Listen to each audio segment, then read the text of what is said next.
Sobra-sobra na ang lineup ng Lakers. Kinuha ng Lakers ang 6'5 na si Matisse Thybulle. Kailangan magtanggal ng Lakers ng isang player bago magsimula ang regular season. Patuloy nga po sa paggawa ng move ang Lakers kahit na may 15 player na sa kanilang roster. Dahil ngayon kinuha nila ang Portland shooting guard na si Matisse Thybulle para sa isang 1-year contract na nagkakahalaga ng 3.3 million.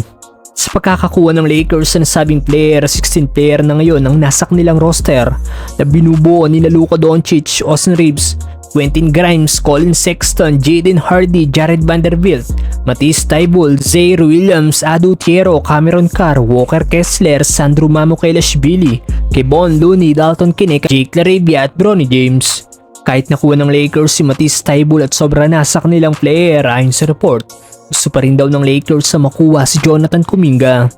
Kaya kung makuha din ng Lakers si Kuminga, 2 player na ng team ang need nilang tanggalin bago magsimula ang regular season.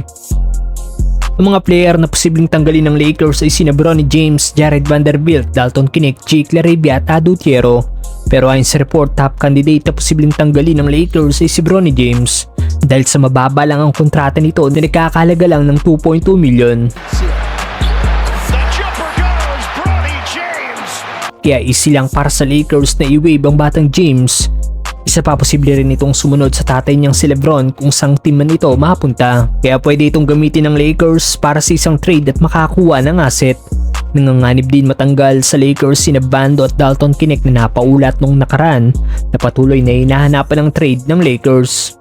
Malaki ang chance na hindi i-move ng Lakers si Jake LaRavia dahil bukod sa hindi ito nasasama sa mga trade rumors, maganda rin ang ipinakita nito last season. Maganda rin ang ipinakita ni Adu Thiero sa NBA Summer League kaya malaki din ang chance na hindi ito i-move ng Lakers at maging parte na ito ng rotation next season. Sino sa tingin nyo ang dapat i-waive ng Lakers, mga brother?